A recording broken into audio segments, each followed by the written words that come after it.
Beauty consultant Claire Bernal glanced up at the clock and smiled. Her long workday was nearly over. Suddenly, her colleague's expression changed abruptly to one of horror as a man crept up behind Claire, pressed a gun to the back of her head, and... Imagine working at one of the world's largest luxury department stores. As you pass through the glass doors, you enter an oasis of perfume and cosmetics, footwear, clothing, handbags, home decor, and everything else that could be sold in such a center. For one young woman, this was her dream job. Here, she was completely in her element until one summer evening when her life was cut short in an instant. This story makes you wonder what you would do if you were in Claire Bernal's shoes. This tragedy took place in Great Britain. A young woman named Claire Marie Bernal was born on July 25, 1983, in Groombridge, a village straight out of a fairy tale with sleepy green pastures and a blue ribbon of a river. Groombridge has a population of only about 1,600 people. It is just a 2-hour train ride from London, so you can make a round trip in a single day. Claire's mother, Patricia Adams, whom everyone called Tricia, worked as a chef, and the girl's father, Martin, was a finance manager who conducted business in London. Claire was the oldest of 3 children, so she was responsible for her younger brothers. When the girl turned 7, her parents' relationship cracked, and they divorced. If the divorce of her father and mother played any role in Claire's life, she never showed it, always remaining positive and radiating optimism. Due to her age, the girl did not try to choose between her mom and dad and continued to maintain close relationships with both of them. The children stayed with their mother, and some of the responsibilities for raising the younger brothers fell on the shoulders of the eldest and only daughter. Claire was a quiet, calm child. In childhood, it took her a long time to open up. With each passing year, from an inconspicuous, shy girl, she turned into a pretty young woman, kind, trusting, and frank. Every morning, Claire watched her mother put on makeup, and by the age of 12, she was already experimenting with various types of cosmetics herself. Claire attended a Catholic secondary school and worked part-time at a local store to be able to finance her love for cosmetics. She enjoyed doing makeup for her mom and her girlfriends when they came over for sleepovers. That's when she began to come out of her shell because the opportunity to make others beautiful increased her own confidence. Claire was beautiful in soul. She saw only the good in people, not wanting to see their bad qualities. Her beautiful soul was clothed in outward attractiveness, which Claire herself often did not notice. When Claire turned 18, she had transformed into a stunning young woman with long golden brown hair, flawless skin, and a beautiful smile. By that time, she was a self-taught makeup artist, but the lack of knowledge still affected her professionalism. Claire decided that to move forward in her career, she needed to increase her level of knowledge. That is why the girl went to East Kent College, where she studied cosmetology for 2 years. In the future, Bernal dreamed of working on movie sets or in the theater, doing stage makeup. She practiced this every day in the studio. After receiving a diploma as a beauty consultant and theatrical makeup artist, in 2003, Claire began sending out emails with her resume to various department stores that had cosmetic departments, hoping to gain more practice. She crossed her fingers and sent applications to the most famous brands, not really hoping to be noticed. And then, at one of the top 3 shopping centers in London called Harvey Nichols, they noticed her resume and invited her for an interview. Claire carefully checked her portfolio and meticulously flipped through her college notebooks to refresh her knowledge. The girl was very nervous because this was her dream job. Friends, over 90% of viewers watch videos without subscribing to the channel. Check if you're subscribed. If not, please be so kind as to subscribe to the channel to support me. Harvey Nichols, a British chain of department stores, sold designer collections of clothing for men and women, fashionable accessories, cosmetic products, fine wines, and luxury food items. Of course, Claire did everything to get a position at this store, and she got it. Friends and family never doubted the girl for a second, unlike herself. In the fall, Claire moved to London and started working at one of the most famous department stores. On the first floor, there were dozens of showcases with skincare products, perfumes, and cosmetics. Along the walls stood displays dedicated to specific brands. Claire and 3 other employees were responsible for one of these displays, where premium cosmetics were sold. Wealthy female customers would come to them and sit in chairs. The employee's task was to select suitable shades and recommend skincare products, as well as skillfully apply makeup so that the clients would like it and want to purchase cosmetic products of that brand. Claire was very proud of her work and always looked the part, making sure her face was flawlessly made up, her posture was straight, and her hair was carefully styled, as the department's employees were walking advertisements for the products they offered. The girl's voice was melodic, and her speech was well-spoken. She was simply made for this job. The department's employees worked in 2 shifts and spent their evenings attending parties and exploring London. Claire became very close with her colleagues. The girls were about the same age, and their interests coincided in many ways. Claire, Susan, and Natalia rented an apartment together in a safe area, about a 40-minute train ride from the shopping center. It was a green zone, similar to the countryside. Claire felt at home. She was still very close to her mother, Tricia, who now lived in Tunbridge Wells with her new partner, Peter. She also periodically communicated with her father because now both her brothers lived with him. However, Claire did not manage to see her family and friends often. Now her whole life was mainly focused on London and the shopping center where she worked. The girl liked the freedom that her profession as a beauty consultant provided her. She enjoyed hanging out with her new girlfriends, going on dates, and feeling her own attractiveness. As for long-term prospects in relationships with men, Claire was very picky. She was in no hurry to start serious romances. That was exactly the case until a handsome guy named Michael Petch appeared on the horizon. Michael got a job as a security guard at the department store in 2004, and Claire immediately took notice of him. The man had sparkling blue eyes and a kind of cute smirk. Apparently, the interested glances that the girl cast at the new security guard did not go unnoticed.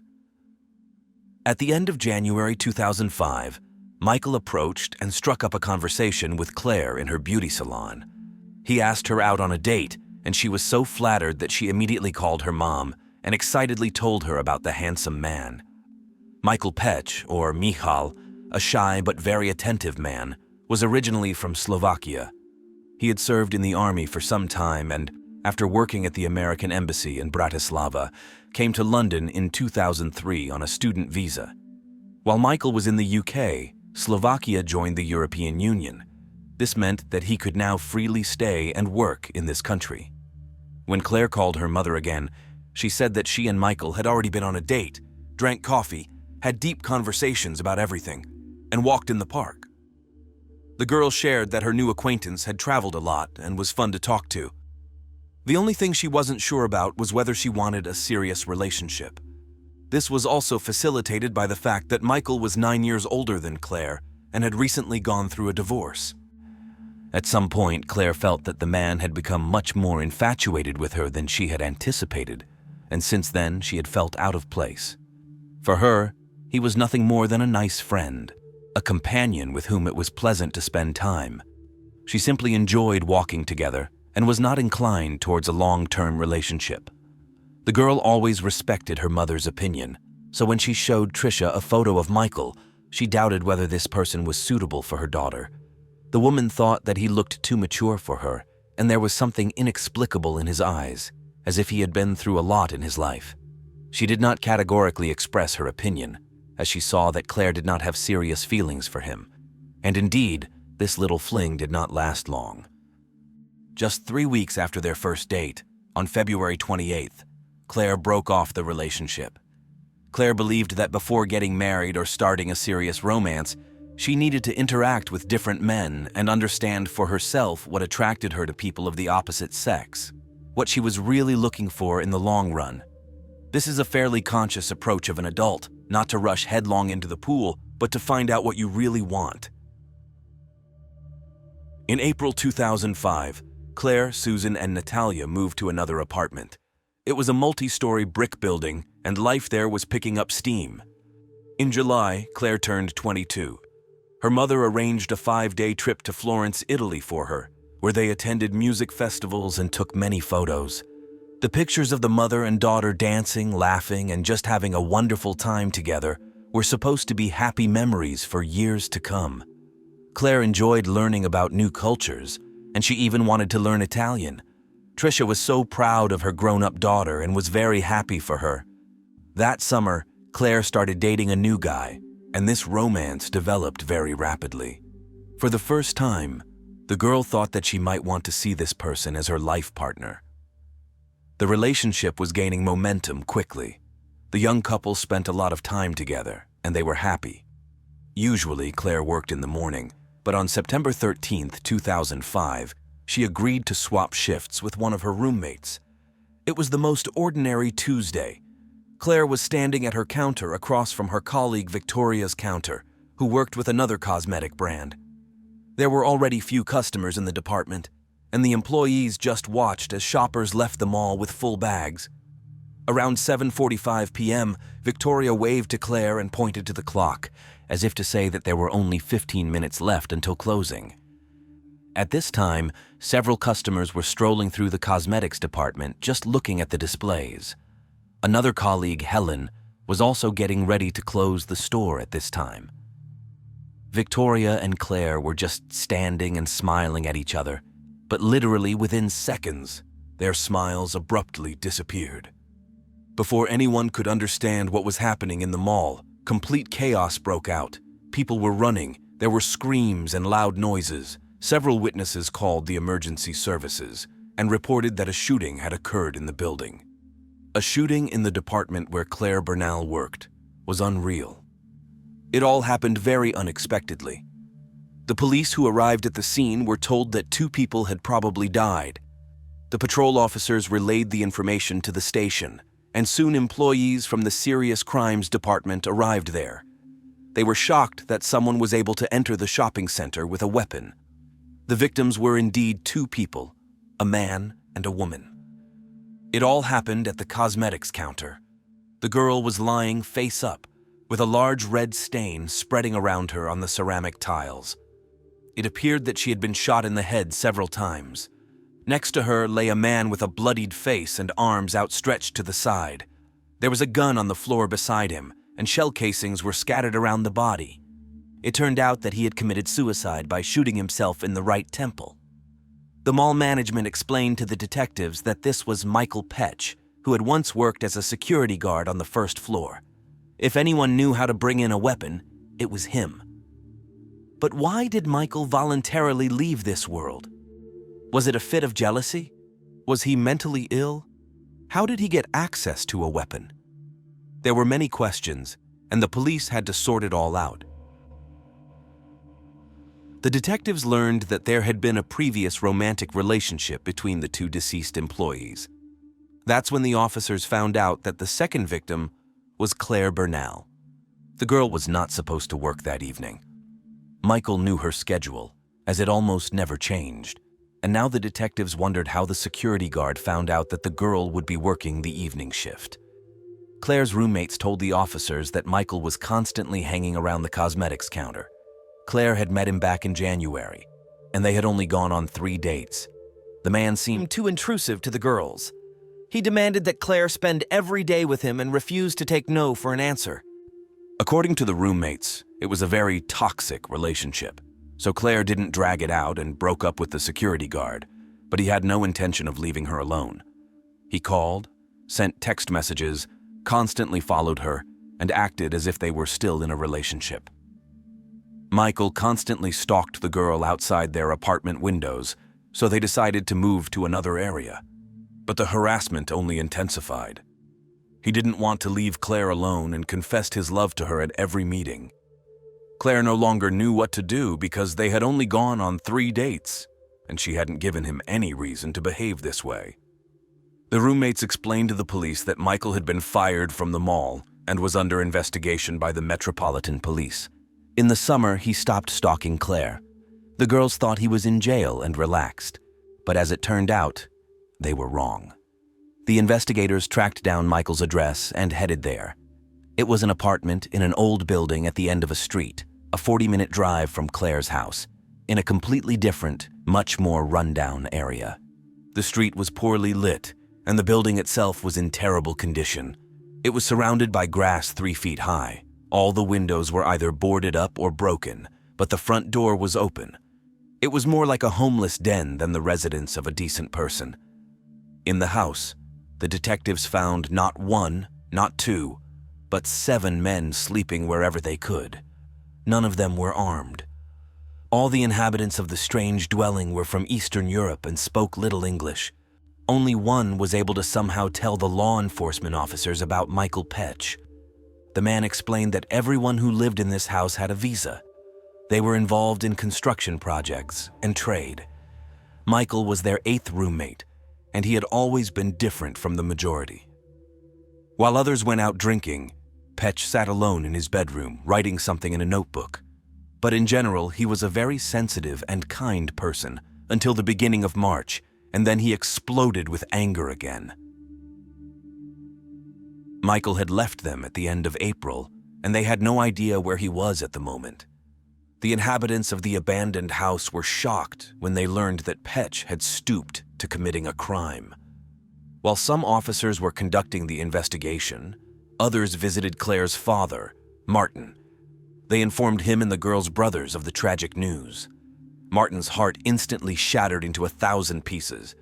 He had no idea that his daughter was dating anyone, and now he was angry at Tricia because she hadn't told him anything about Michael Petch. At 2:30 in the morning, the police visited Tricia's house. The woman had returned home around midnight, as she had been at a friend's birthday party. She was already asleep when there was a loud knock on the porch. Her partner Peter went to open the front door. While he was talking to law enforcement, Tricia listened to their every word. When Claire's name was mentioned, she realized that her worst nightmare had come true. The woman rushed downstairs and asked how it had happened. The police replied that the girl had been shot, and Tricia already guessed who had done it. Time seemed to slow down for the mother. An endless number of emotions and questions raced through her head. She couldn't answer any of them. Tricia spent the rest of the night in complete shock. She was too upset to talk to anyone. Grief and guilt overwhelmed the woman's heart. The next morning, on Wednesday, September 14th, detectives questioned the frightened colleagues and employees of the mall about what they had witnessed the previous evening. Everyone wanted to help. Everyone who knew Claire adored her. They couldn't believe that it had actually happened. The girls who worked with Claire told a similar story to the roommates. Claire had only gone on 3 dates with Michael before their relationship hit a dead end. The young couple had argued about something, and it was the man's fault. He came to the department to apologize and tried to win back Claire's affection, but she didn't want to have anything to do with him anymore. Nevertheless, Michael was persistent and crossed all boundaries. The girl had to turn to other mall employees for help. Michael was fired and banned from appearing in the store. Now it was time to talk to one of the last people who saw Claire alive. Victoria, who worked at the opposite counter, reported that Michael had shot Claire before she realized that she was in danger.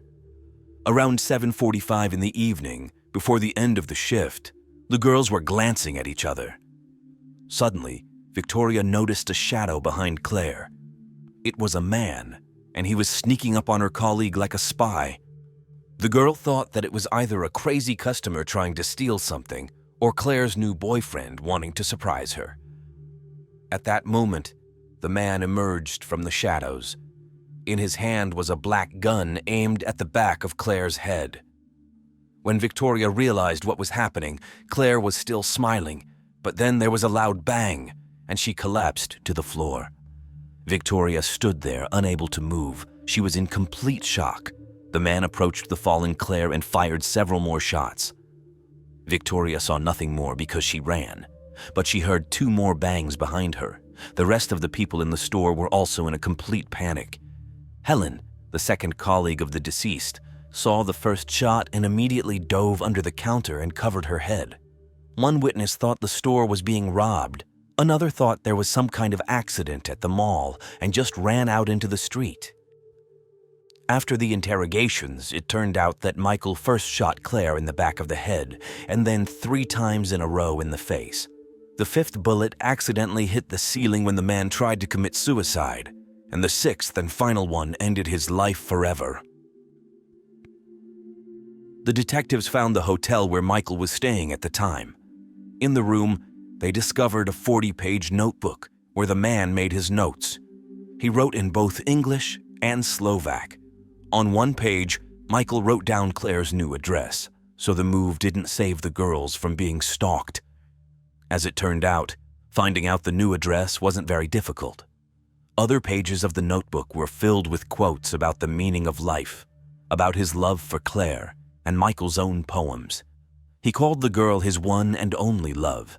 The entries showed how obsessed Michael was. He and Claire had actually only gone on 3 dates, and after the first one, the man realized that this girl was destined for him by fate, and they simply had to be together. It seemed that Michael lived in some kind of fantastic world of his own. He was absolutely not interested in anything except his feelings for his chosen one. Initially, Claire and Michael lay on adjacent tables in the pathologist's laboratory, and although someone might consider it silly, one of the officers decided that it was unethical to leave the girl next to her stalker and executioner, and took Claire's gurney to another room. Claire's autopsy showed that she had been shot 4 times. The bullet to the back of the head instantly ended her life, so the 3 shots to the face were only meant to deprive her of her beauty. Michael wanted to take away everything that made the girl special. The results of Michael's autopsy showed a high level of a prohibited substance in his blood, a side effect of which is excessive aggression. It is now impossible to know whether Michael had deliberately taken this drug to give himself courage, or whether the crime was an accidental finale to an altered state of consciousness. A few days after the tragedy, the detective spoke with Tricia, the mother of the deceased girl, to find out her version of events. The woman said that after 3 weeks of dating, Michael began to act like he owned Claire. He didn't want Claire to leave the house at all or communicate with anyone, even with her roommates or mother. Michael wanted to spend every spare hour with Claire, making the girl feel uncomfortable. Claire didn't want to hurt him, so she tried to soften the breakup. In fact, she was going to end communication even earlier. But Michael had planned a trip to his home in Slovakia at the end of February, and Claire didn't want to spoil his mood before the vacation. The last straw was when the man asked the girl to meet him at the airport upon his return.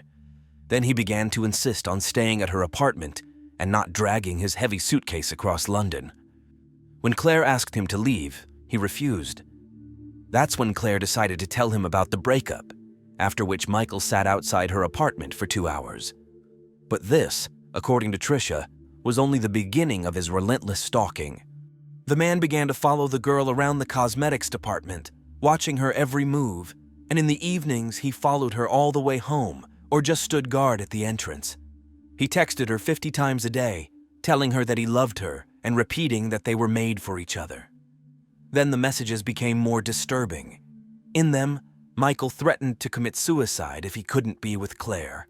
Worse, Michael dragged his colleagues into all this, who would approach the girl during the day and try to persuade her to listen to the man in love.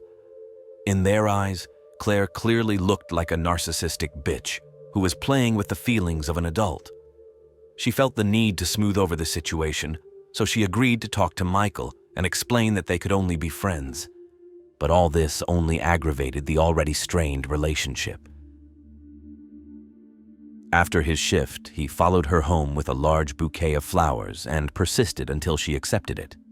In the end, the flowers lay on the porch of Claire's house for a week as she left them outside, refusing to accept any gifts from this individual. She probably berated herself for ever agreeing to go on a date with this man. Claire still hoped that Michael would grow tired of pursuing her and leave her alone. At the mall, she tried to keep her concerns about this matter private.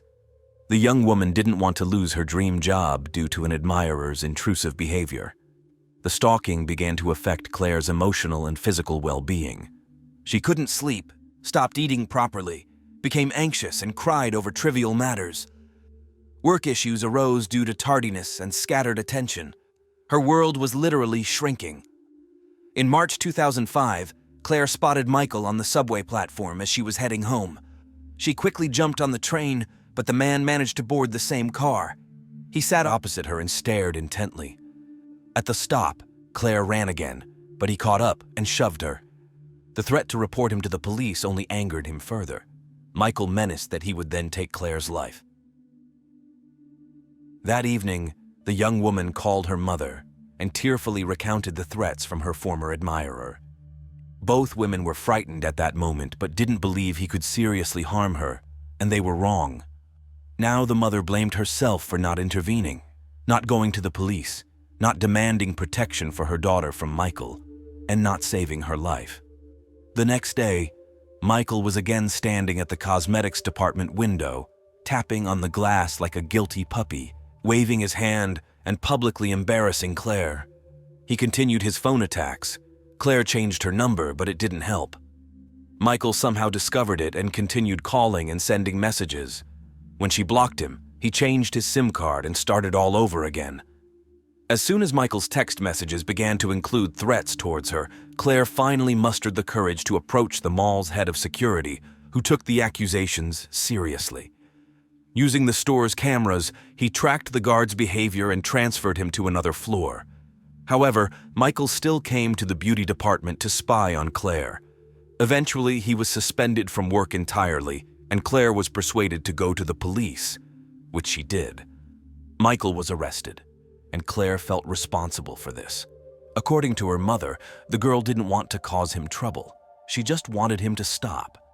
Michael was released on bail under a non-molestation order aimed in English law at stopping harassment by a former partner.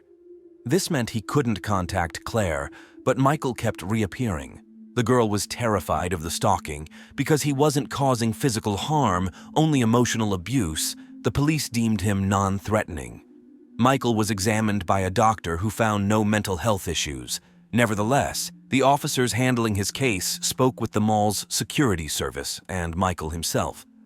The man, of course, told a completely different story of his relationship with Claire. According to him, he broke up with Claire to test her feelings. After this, the girl allegedly confessed she was in love with him, but his actions had hurt her. Now she was confused and didn't believe anything. When he realized he had made a mistake trying to find out how Claire felt about him, he begged for her forgiveness and tried to win her back. At the police station, this man swore he never wanted to cause pain to his beloved. He was sorry she was so upset because of him. When Michael once again violated the restraining order, he was arrested right outside Claire's new apartment. He raised his handcuffed wrists and smiled broadly. 8 days later, Michael was released on bail. His hearing was scheduled for late August. All this time, Claire dreaded facing Michael in court, feeling like an executioner. But this didn't happen because the lawyer convinced Michael to plead guilty to stalking to potentially receive only a 6-month sentence, likely suspended. Michael was due to appear in court again on September 21, 2005, for sentencing. For several months between the arrest and trial, the persistent admirer didn't show up in Claire's sight, and the girl thought this nightmare had ended.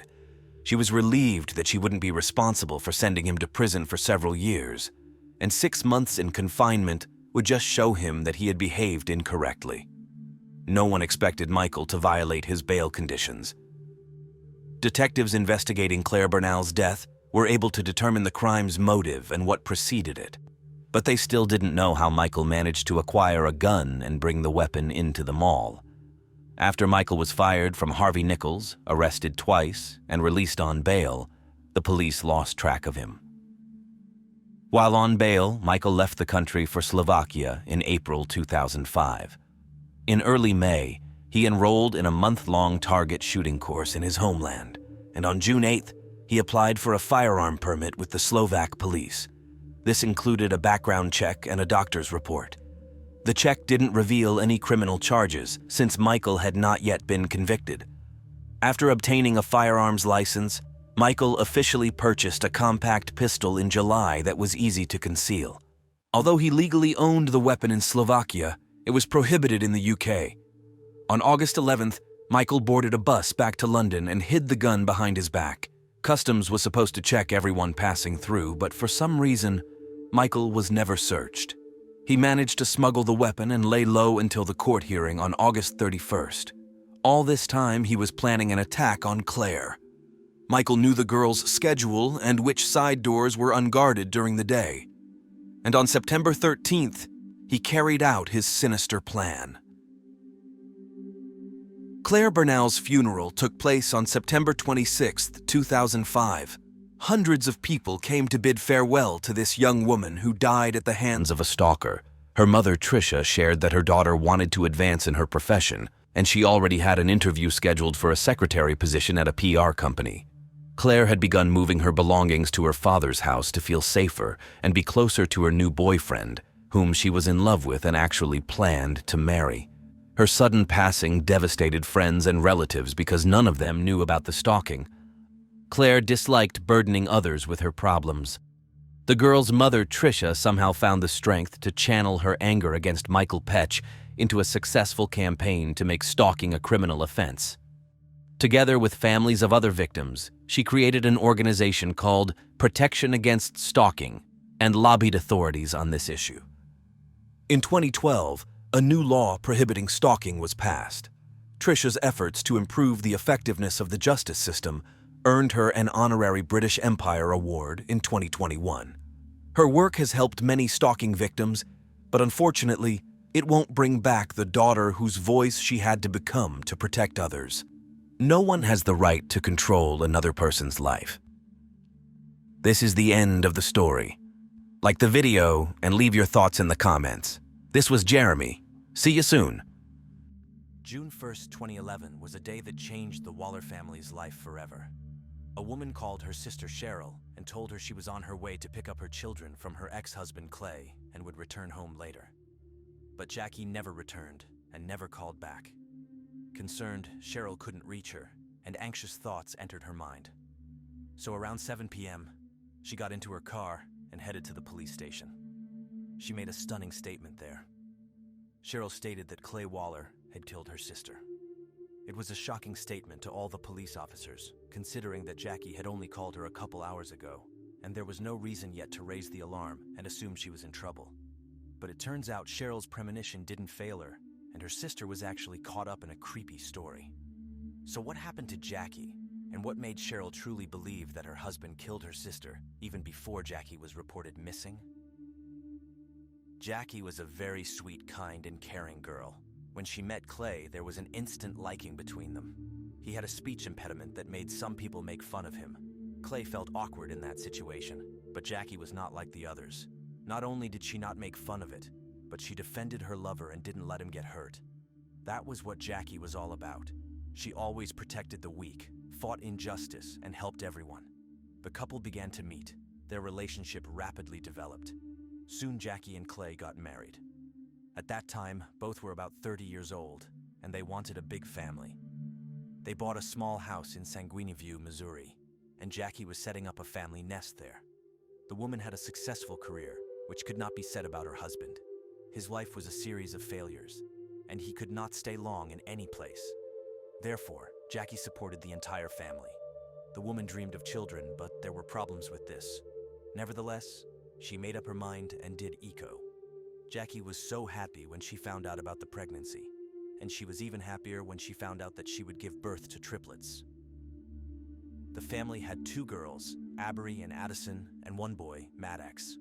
It was very difficult for the woman to take care of 3 children at once, but she did not complain and continued to pull everything on herself, not counting on the help of her husband, who seemed to have no interest in the babies at all. At that point, Clay took a job with the sheriff's office to support the family, while his wife took care of the children. However, he didn't stay there for long. He was fired after a year. Only Jackie's parents and sister helped her with the children, so the woman could get some rest. Later, when Clay was fired, she began to devote time to work and support the whole family. Even after the children were born, Clay did not change his old habits and showed no interest in either his family or work. Only sometimes he went to some part-time work, but it did not bring the money that was expected of him in the family. It seems that he was satisfied with life at the expense of his wife, who worked 40 hours a week and took care of the children. Jackie's career took off, and she soon took a management position in a branch of an insurance company. But this only relaxed her husband, who now decided not to worry about money at all. Instead of appreciating his wife, Clay abused her in every possible way. He insulted her, called her worthless, and let her know that no one wanted her. He had relationships with other women, and the man behaved like a real abuser. Jackie's parents and sister were outraged by this behavior of her husband and convinced her to divorce him. However, the woman at that time was not ready for such a radical option and tried to keep the family together. Every day, all her hopes for saving the marriage were melting literally before her eyes. A few years later, they began to have problems. The couple had a difficult financial situation because the husband was not working, and Jackie's salary was not enough to cover all the expenses of their large family. The mortgage debts were growing, and soon they had their house foreclosed on. The woman decided to take advantage of the situation and go to live with her sister. The husband moved in with a friend. At that point, the children were a little older, and Jackie made the difficult but necessary decision for herself to divorce because she felt that she and her children deserved a better life. She talked to her husband about it, and initially Clay took the news calmly. However, he later changed his mind and refused to divorce. Clay began to threaten his wife. At first, the threats were indirect and detached. He just hinted at trouble. Then he moved on to direct threats to her life, claiming that if she divorced him, she would be signing a death warrant for herself and the children. All this frightened the woman, but she did not give up her decision. She just couldn't go on living like this and tried to get rid of her husband. Jackie complained about this behavior of her spouse to her family. She even kept a diary in which she recorded all his antics. Jackie also noticed that her husband was stalking her. For safety reasons, the woman and her children stayed with her sister. At that time, the children were 5 years old and did not understand what was going on. But Jackie explained to them that it was necessary. Over time, things normalized and the divorce was nearing finalization. It seemed that the husband calmed down, took their separation as a given, and stopped bothering Jackie. The couple began to move on and had already begun to build a relationship on the side. The woman allowed her husband to see the children, and they no longer had disputes. On June 1st, 2011, Clay and Jackie agreed to meet at the attorney's office to discuss the last important aspects of the divorce. On that day, the son, Maddox, was visiting his father while the other children were at Jackie's sister, Cheryl. After the meeting, Jackie was supposed to pick him up. She left the office, called her sister Cheryl on the way out, and told her that everything had gone well, and she was driving up to Clay's house to pick up her son, and then would go straight back to her sister's house. That was their last conversation. Jackie, 39, never made contact again. As time went on, the sister felt anxious and started calling Jackie, but she didn't answer. Then, the woman started calling Clay, but he didn't pick up either. Cheryl suspected that Clay had done something to her, so she texted him, "If I don't hear from Jackie in 5 minutes, I'm going to the police." The man immediately called her back and asked what was wrong. Cheryl replied to him that she was sure he knew exactly what she meant, but Clay claimed that he didn't know where Jackie was, and he would tell her to call Cheryl back when he saw her. Cheryl didn't believe the man. She took her sister's children to her parents' house and filed a police report herself. The detectives were wary of her claim that Clay was involved in her sister's disappearance, but didn't send her home to wait for 24 hours to pass.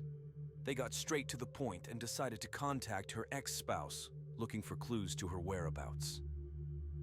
They called the man, and 41-year-old Clay said he had lunch with Jackie. They then met at the attorney's office, discussed some aspects of the divorce, and then drove to his house together to discuss some more issues. They chatted, and then he retreated to the store. When he returned, Jackie's car was gone, and he thought she had left.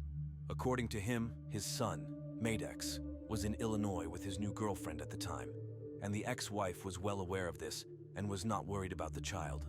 She wasn't coming to see him for her son, but just to talk to him. The man's words sounded implausible. Jackie had made it clear to her sister that she had gone to Clay's house for her son. She didn't plan to discuss anything with him, especially since she wouldn't have allowed her son to be with another woman so far away. She would definitely get angry with her ex in that situation. Cheryl just didn't believe the story. The woman convinced investigators that Clay was lying, hiding something, and things were really serious. The missing person and her car were reported missing, and a massive search for her began. After only a few hours, Jackie's car, a Honda Pilot, was found on an interstate highway with a flat tire. But it wasn't an accident. It turned out the tire had been punctured, It looked staged. The car was open and empty. There were a few bloodstains on the back seat, but no clues to the missing person's whereabouts. Everything seemed even more disturbing, as if the woman had been attacked and kidnapped. The search for Jackie centered in the area. There were many volunteers working at the site, in addition to police, rescuers, squads with dogs and relatives. They responded to requests from relatives and came from all over the area. The heat outside was unbearable, but that didn't stop people willing to help. The family announced a reward for information about Jackie's whereabouts in the amount of $3,500. Despite this, the search was unsuccessful. The police officers were looking more and more closely at the ex-husband, Clay. They arrived at his house to talk to him again. The man told the same story when the investigators asked to see his house and car. Then he flatly refused and immediately hired himself a lawyer who began to assert his rights. 4 days after her disappearance, Clay left his wife a voicemail message in a crying voice. "Hi, honey. It's Sunday. You went missing on Wednesday. Please, if you got this message, call me. I don't know where you are and I miss you very much. Please call me." Detectives were later able to obtain a search warrant and return to his home for an inspection. Upon inspection of the vehicle, blood-like stains were found. Forensics collected blood samples and sent them for testing, but it showed that it was fish blood. It turned out that earlier Clay had deliberately coated the car with this blood and filmed it on video, setting up such a peculiar test for forensic experts. Upon inspection of the house, it was striking that there was no carpet on the floor. A piece of the flooring had simply been cut out, leaving an obvious mark. Also, tiny drops of blood were found on the walls of the hallway. In the basement, there were traces of furniture rearrangement. Something was clearly going on in the house. Forensics looked under the floorboards and found a bloody carpet. Blood samples from the house along with the carpet were sent to the laboratory for examination. Detectives have located the missing woman's last movements. At 11 a.m., she was spotted at a drugstore with her ex-husband. The couple appeared normal. 2 hours later, the woman was seen at an ATM withdrawing money. Jackie did not appear on CCTV again after that, and Clay was seen afterwards. A few hours later, the man and his son and new girlfriend headed to a toy store. Later, they arrived at the car wash in their pickup truck with a boat that had a suspicious trash can in it. Clay was already in different clothes and had thoroughly washed the car and boat. Clouds were gathering over Clay, and he became the prime suspect. Investigators released photos of the ex-husband's pickup truck and boat with a request for eyewitnesses who saw them. A young couple who saw Clay near Devil's Island on the Mississippi River responded to the request. Detectives were able to confirm this information through Clay's cell phone billing, so cops put out a search effort in the area. Over and over they searched there, but found nothing. It was a huge area, but they felt that the solution to the mystery of the woman's disappearance was somewhere close by. By this time, the forensic results were ready, which showed that the drops of blood in Clay's house belonged to the missing Jackie.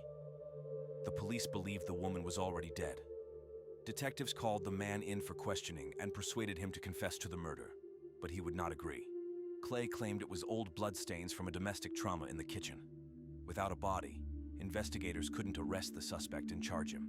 They released the man, but continued to monitor him and investigate. Clay, who had once worked as a deputy sheriff, was well aware that the police were watching him, and he played cat and mouse with them. He'd go to deserted vacant lots to confuse the investigation. While the entire neighborhood stood by and participated in the search for the missing mother of 3, Clay continued to bully and taunt them. He would drive past the search party or Jackie's family, insult them, give them the middle finger, and shout after them that they were wasting their time and wouldn't find anything. His defiant behavior raised more and more suspicions and questions. Meanwhile, the missing woman's sister, Cheryl, fought in court for custody of the triplets. She feared the children would go to a father who was a danger. His erratic behavior backfired on him, and Cheryl got custody. This enraged him, and the man began threatening his ex-wife's sister with violence, including writing to her about it on social media. The woman recorded these threats and contacted police. Detectives seized the opportunity and arrested Clay nearly 5 months after Jackie's disappearance. He was charged with threats to life, which he accepted. But the man was no longer as defiant as he used to be. He claimed he wrote it out of anger and despair at losing custody of his beloved children, but didn't plan anything bad against Cheryl. Clay was sure that he was the victim in this situation. While investigating this incident with his sister, police found out that he had other charges pending against him for stealing $50,000 from a previous employer, as well as stalking a man. Detectives began pressing the former co-worker in hopes that he would still confess to killing his ex-wife and lead them to the body, but it was to no avail. Clay continued to deny all charges regarding Jackie's disappearance. Instead of confessing to the crime, he began to confidently claim that he knew who was behind his ex-wife's death. In his opinion, it was her new lover named Harry.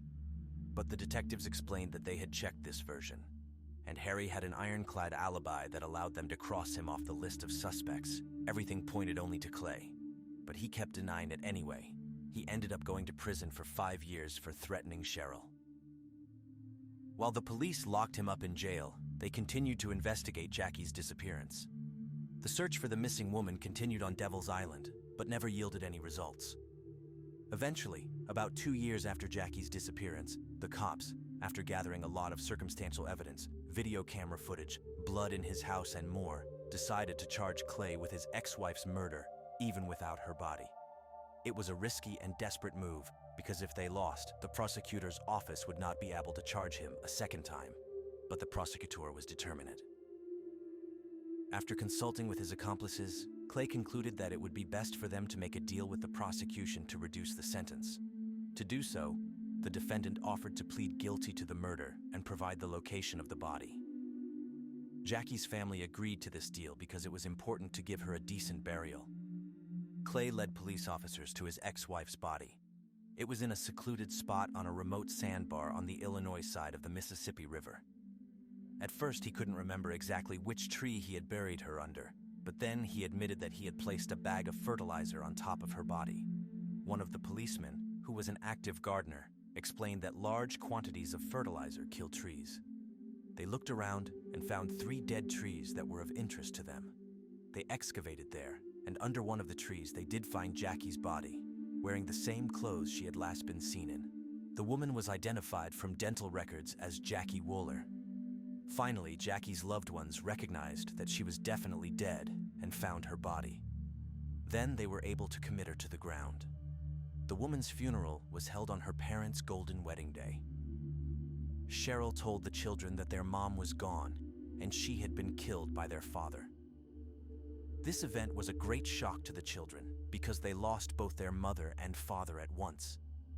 The children hated Clay from that moment on and refused to communicate with him. Now, as part of the deal, Clay had to officially confess to killing his ex-wife and give details. The man explained that the first thoughts of murder began to come into his head a year before the bloody event, when Jackie announced to him about the breakup. But he pushed the bad thoughts away from him. After all, Jackie was the mother of his children. However, he couldn't allow the woman to take his children away from him. He warned Jackie that it would end badly for her, but she didn't listen, and that was her fault. The man confessed that the night before the murder, he had traveled to that secluded spot on Devil's Island to dig a grave for Jackie there. Clay at that moment thought of taking her life. According to him, their divorce was generally going smoothly. That day, after the visit to the lawyer, they talked, and she suggested that they have sex for the last time. At that point, they headed to his home. Once home, they talked in the kitchen. Meanwhile, the man looked in the refrigerator for a snack. Clay accidentally raised his head and bumped her head, causing Jackie's nose to bleed. This made her angry. She went out into the hallway where she stained the walls with blood and started yelling at him that he would never see his children. That's when the man couldn't take it anymore and lashed out at her. He hit her once in the face with his hand and then strangled her. After that, he took the body out in the same dumpster and buried it in a pre-dug grave. After that, he thoroughly washed the car, cleaned the house, took a shower, changed his clothes, and, as if nothing had happened, went to meet his new girlfriend and son at the toy store. At the same time, the man claimed that everything happened on impulse, on emotion, and he did not intend to kill Jackie. This contradicted his earlier statement that he had dug the grave the day before. However, if Clay did not intend to kill the woman, why did he dig the grave beforehand? It seemed like a premeditated murder. The medical examiner determined that the deceased had multiple skull fractures, indicating blunt force rather than a simple fist beating. No one believed his story. Clay, who never repented for killing his ex-wife, was already jubilant, happy with only 20 years in prison for second-degree murder and the possibility of getting out early. The prosecutor, however, had another card up his sleeve. Clay's testimony about the grave buried him. The hole was dug by him in another state, Illinois, and the murder itself took place in Missouri. These features fell under the federal law against domestic violence facts across state lines, and he violated it. It allowed him to add an additional 35 years to his sentence.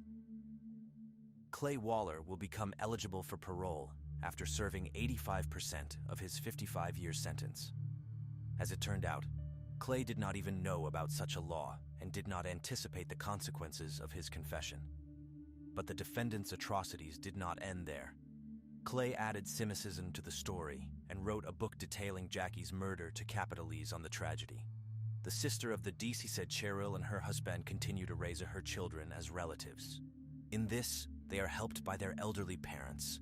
The children have grown up and remember their mom as the best person in the world, who has forever remained in their hearts. They are still mad at their dad and miss their mom. On July 5, 2018, residents of the Manrique district in the city of Medellin, Colombia, were searching for a 16-year-old girl who had disappeared 7 days earlier. She had said she was going to her best friend's birthday party, but never returned home. Her mother prayed to God for the police to find her, even if she were dead. She could no longer bear the uncertainty of not knowing where her daughter was. On that day, as if by miracle, they called her and informed her family of the whereabouts of the missing girl. Officers, along with her relatives, then headed to that location. Sometime before that, the stepfather of the girl had noticed something behind the house. There were very large tracks, as if someone had been dragged on the ground. He followed the tracks and found a place where a swarm of flies circled. The man tried to get closer, but the horrible smell caught him off guard. Nevertheless, he decided to lift the rocks to see what was underneath. What he saw took his breath away. There was a completely disfigured head. Melanie Stacy Amaya was born on February 22, 2002, in the municipality of San Rafael, Colombia. Her parents, William Amaya and Maria Leon, were overjoyed at her arrival. Despite being very young, they had long planned for the birth of their daughter and finally realized their desire. After some time, the family grew with the addition of another child, Natalie. The sisters got along very well with each other and constantly played together from childhood. Melanie was characterized by her zest for life and cheerfulness, and her smile was her main distinguishing feature. Additionally, she was very playful. Melanie often asked her mother for cosmetics to paint her dolls. Although her parents didn't have a lot of money, they always tried to provide her with everything she needed. In school, Melanie was one of the best students and consistently received excellent grades. Over the years, she developed a very strong character. She was proud and always wanted to be right in everything. However, this did not prevent her from maintaining excellent relations with her mother. If they argued, they always reconciled quickly. When Melanie became a teenager, her parents separated but maintained a good relationship. Soon after, Maria met Ruben Morales, and they became a couple. After a while, they decided to move in together and settled in the Manrique district in the city of Medellin. Maria's daughters had a great relationship with their stepfather. They considered him their second father. Ruben, in turn, respected their bond with William and always reminded them that he was there to help with their upbringing, but didn't want them to stop seeing their father. By the age of 16, Melanie was already a very beautiful girl who loved dressing up and having fun. She had many friends who highly valued her. Around the same time, she discovered her passion for electronic music and decided that she wanted to become a DJ. Since her family supported her in everything, they began saving money to buy a mixer, confident that whatever she set her mind to, she would succeed. However, Melanie was never able to fulfill her dream. On Thursday, June 28, 2018, Melanie was applying makeup for a party celebrating the birthday of her best friend, Isaac. Despite already having celebrated his birthday a week earlier, they were planning to attend another party scheduled to take place in a nightclub located on Carrera 45 Street in an area known for its nightlife. After finishing getting ready, she told her mother that she was leaving. Her mother asked her to take care of herself and not to come back too late. Melanie then got into her Uber and headed to the party. However, she never made it to the destination. When Isaac arrived at the nightclub, he immediately noticed that she was not there.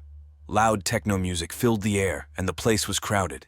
He searched for Melanie everywhere but couldn't find her. He started texting her, but she didn't respond. The young man thought that maybe she was with her friend and decided to wait until the next day. Maria woke up at 7 a.m. and noticed that her daughter hadn't returned to her room. Everything was as she left it the night before when she was getting ready for the club. Concerned, she started calling her, but the phone was unreachable. The woman thought maybe the battery had died and Melanie was at a friend's place, but it was still strange that she hadn't tried to call her back. Maria then decided to call Isaac. He informed her that Melanie hadn't come to the party and that she might be with a friend. After that, she reached out to all of her daughter's acquaintances, but no one knew where she was. Finally, she managed to talk to friends who revealed that Melanie did approach the club's door, but didn't go inside. They thought she might have gone to another party. Completely desperate, Maria called her ex-husband and shared the horrifying news. He tried to reassure her, saying that it was still very early and maybe Melanie was sleeping at someone else's house. However, noon came and Melanie still hadn't appeared. Her parents attempted to file a report at the police station, but since it was a weekend, the report wasn't accepted and they were advised to wait until Monday. Trying to maintain composure, the parents thought that perhaps she had gone to some village to celebrate the long weekend. Maybe she didn't have signal on her mobile phone, and that's why she wasn't in touch. But deep down, they knew it wasn't true. They felt that something terrible had happened. Maria, Ruben, and William began the search for Melanie. They went everywhere they thought she could be, in the homes of acquaintances, parks, streets, and the nightclubs she frequently visited. After the initial attempt, they decided to plaster the city with posters containing a detailed description of the girl. The posters featured a photo Melanie took on the night of her disappearance. She was dressed in a short blouse, light blue jeans, and white sneakers. The image was accompanied by a description of her physical characteristics. Slim, short, with black hair and brown eyes. She had several tattoos, such as a rose on her forearm, a moon on her back, wings, and two distinctive ones. A fish on her right leg covering a motorcycle exhaust burn, and a tattoo below her collarbone with the inscription, "Crazy Life." They handed out flyers to passers-by and police officers on the streets, conveying their desperation and urging immediate official search efforts. The news spread quickly, and all social media platforms were filled with photos of Melanie.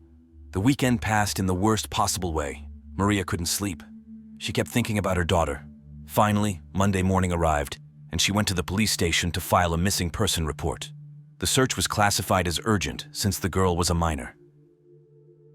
The police checked hospitals and morgues to determine if there was any information about someone matching Melanie's name or physical description, but they found no traces of her. The girl's parents clung to the hope of finding her alive. However, as the days passed, her absence became increasingly worrisome until finally, the first lead emerged. A witness came to the police station to provide testimony. He recounted that on the night of June 28th, he saw Melanie near a football field, not far from the Manrique neighborhood. He noticed that the young girl was dirty and covered in mud, as if she had fallen. She was accompanied by a young man in baggy clothes, a cap, and large sneakers. Throughout the time she was on the field, she didn't speak, stood in a corner, and seemed completely lost. While these testimonies contributed to the investigation, the situation remained complex. The description of the guy who was with Melanie was quite generic, and many of her friends dressed similarly. However, Maria remembered one person, Miguel Angel Naranjo Pareja, her daughter's ex-boyfriend.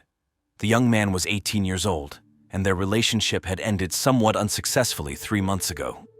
Maria asked her younger daughter to contact Miguel.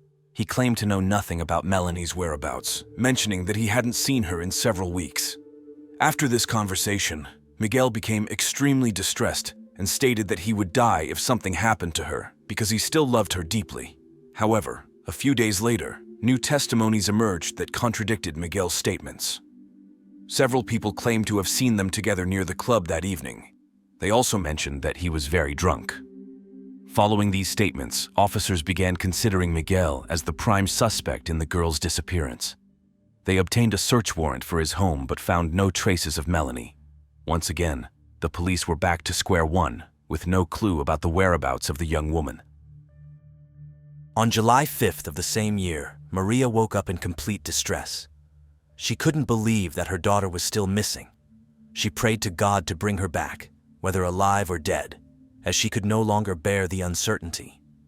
Her prayers were answered, and on that same day, Maria received a phone call. However, what she was told did not bode well. The number was unknown, but without hesitation, the woman answered on the other end. A voice came through, instructing her to stop searching for her daughter because she was already in another world and buried on a hill called El Calvario. Without further questions, the person asked Maria not to report him to the police, as he hadn't spoken earlier out of fear. After the call ended, she hurried to the police station, and along with her husband and 2 officers, went to the specified location. She also warned all her acquaintances to help in the search. The area was vast, with many entrances and overgrown with bushes. To reach the hill, they had to overcome numerous steep stairs and pass by squatter houses. Therefore, it was decided to split into several groups to cover the territory more quickly. Reuben went to a section overgrown with bushes behind one of the houses. He noticed large tracks on the ground as if someone had been dragged. Following the path, he came across a place where a swarm of flies circled, and a strong odor lingered. He took a stick and started moving stones on the ground. Under one of them, Reuben saw something horrifying, a human head. He immediately called the police who were conducting the search nearby. Initially, they thought it might not be a human, as this area was known for discarding animals. They continued moving stones and saw blood. Finally, they managed to get a good look at the face. It was severely disfigured, but it was evident that it was a human head. Maria couldn't stop crying. Until the last moment, she refused to believe it was her daughter, but when they uncovered the body, all doubts were dispelled. Despite the body being in a state of advanced decomposition, the tattoo on the girl's chest was visible. She was completely undressed. Her mouth was open and filled with dirt. All her teeth were knocked out, and one eye had popped out. In addition, there was something very strange. The person who buried her had covered her with calcium oxide. The body was exhumed by a team of forensic experts and taken to the Institute of Forensic Medicine and Criminology. A few hours later, the experts confirmed that it was none other than Melanie Stacy Amaya. Although traces of all kinds of violence were found on her body, the cause of death was mechanical asphyxia. Due to the advanced state of decomposition, it was impossible to determine whether she had been sexually assaulted. The only thing they could confirm was that she had been severely beaten. Melanie's relatives were devastated. The hope of finding her alive was gone, but they could still seek justice for the heinous crime committed against her. The media reported the discovery, and all eyes turned to Reuben. Some considered the fact that he found the body alone as making him a potential suspect. However, the residents of Manrique had a different opinion. They knew Melanie had no enemies, but understood who might wish her harm. Everyone was aware that her relationship with Miguel ended on bad terms, and he was known to be a rather cruel young man. Meanwhile, the young man continued sending messages to Melanie's relatives, expressing his deep sorrow for her loss and stating that he would do everything possible to find her. However, no one believed him anymore. A furious mob of neighbors gathered at his home, intending to lynch him, taking advantage of the situation. The police took him to the police station, assuring him that they would ensure his safety. However, the real purpose was to interrogate him. He provided statements quickly, asserting his innocence and expressing great confidence in his words. As there was no evidence against him, he had to be released. Almost simultaneously, charges against Reuben were dropped. There was no evidence pointing to his involvement in the murder. Still considering Miguel as the main suspect, investigators began to find out what kind of relationship he had with Melanie. According to people close to the girl, the couple met in 2016 when she was 14 and he was 17. Melanie organized a party with her best friends and hired a DJ, which turned out to be Miguel.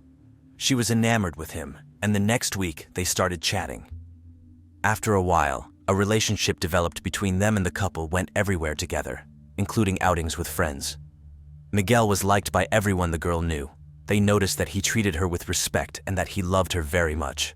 Over time, the young man began to spend more and more time at Melanie's house, and he became an integral part of the family. Maria claimed that Miguel had problems with his mother, and the young man told her that she often beat him and sometimes left him hungry. In the first months of living together, everything was wonderful. They were closer than ever, but over time, the relationship between the teenagers began to deteriorate. Miguel and Melanie constantly argued, and the boy was most bothered by the fact that the girl liked to dress provocatively. She was so upset by their quarrels that she decided to drop out of school and started engaging in something she had never done before, using psychoactive substances. It took Maria some time to realize this and talk to her daughter. She said she only did it a few times, always in the company of Miguel. This caused the young man to lose the trust and respect of the family, and since then, the situation has only worsened. The arguments became brutal and escalated into physical violence. Miguel constantly abused Melanie, leaving marks on her neck and arms. One day, he beat her so severely that the entire room was covered in blood. Maria tried to help her daughter, but Melanie asked her not to interfere in their relationship. She begged her to allow them to continue living together. Her friends were also concerned. They noticed her spirit fading, and they saw her crying every day. After 2 years of being together, on May 23, 2018, the young couple had their final and extremely cruel argument. Melanie decided to break up with Miguel for good and kicked him out of her house. However, the young man didn't accept it. He began to stalk her and follow her everywhere. Then Ruben decided to file a report with the prosecutor's office stating that his stepdaughter was in danger and requested a restraining order. Unfortunately, this measure was never implemented. Over the next few months, Miguel continued to search for Melanie. He swore to her that if she gave him another chance, he would do things differently.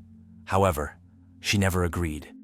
And without any police assistance, the young woman tried to go about her life as usual until a terrible event occurred on June 28th. Receiving more evidence about the relationship between the young individuals, the police investigated Miguel's criminal history. They found that despite his young age, the guy already had encounters with the police. Records indicated that he had assaulted his mother, siblings, and sisters. Additionally, they obtained a statement filed by Ruben several months ago and testimonies from one of Melanie's acquaintances. This young man stated that Miguel had told him that if he found out she was dating someone else, he would kill her. But that wasn't the most shocking revelation. The person who called Maria decided to disclose his identity. He was a relative of the young man, living with him in the house located in the Granisol area, very close to where Melanie's body was found. He recounted that on June 29th, around midnight, he saw Miguel coming into the house with a shovel in hand, and his shoes were dirty. A few minutes later, the young man started a bonfire and began burning clothes and cosmetics. Afterward, he took a long shower. Gathering all the evidence, on July 10th of the same year, officers obtained an arrest warrant for Miguel. The young man voluntarily appeared at the police station where he was charged with murder under aggravating circumstances. However, he denied the charges and, with a strange smile on his face, pleaded not guilty. After 6 months of prolonged legal proceedings, Miguel decided to enter into a plea deal. He agreed to the charges that identified him as the perpetrator in exchange for a reduced sentence. Right after that, he recounted the final hours of the young woman's life. On June 28, 2018, Miguel saw Melanie in front of the nightclub where Isaac's birthday was supposed to be celebrated. He approached her to talk, but quickly noticed that she was exchanging messages with another guy, triggering uncontrollable jealousy in him. He couldn't believe she already had another suitor, and an argument ensued, escalating into a brutal fight. Miguel struck her forcefully, knocking her to the ground. A few hours later, they went to a football field, where the altercation continued. At some point, he grabbed her by the neck and strangled her until she died. When he went to hide the body, he sprinkled lime on her, having seen in a movie that people used it to eliminate the smell of decay. Miguel then returned home, burned the girl's clothes and belongings. At the end of his testimony, the young man expressed satisfaction that he had acted under the influence of prohibited substances. His account was somewhat vague, and Miguel refused to specify where he buried Melanie and how exactly he concealed the body. Officers speculated that after leading her to the football field, he convinced her to go and talk alone near the spot where he later buried her. They were only certain of 2 things. Miguel was guilty of the girl's murder, and his motive for the crime was jealousy and obsession. Psychological tests indicated that he was aggressive, possessive, and volatile. However, they also established that at the time of the crime, he was sane, so he had to face trial. On Friday, January 18, 2019, nearly 7 months after the girl's murder, the first hearing took place. Miguel was found guilty of the charge of murdering the woman under aggravating circumstances and was sentenced to 34 years and 8 months of imprisonment. After the jury announced the verdict, he apologized to Melanie's relatives and the community. Although the girl's family was satisfied, they all stated that they would never forgive him.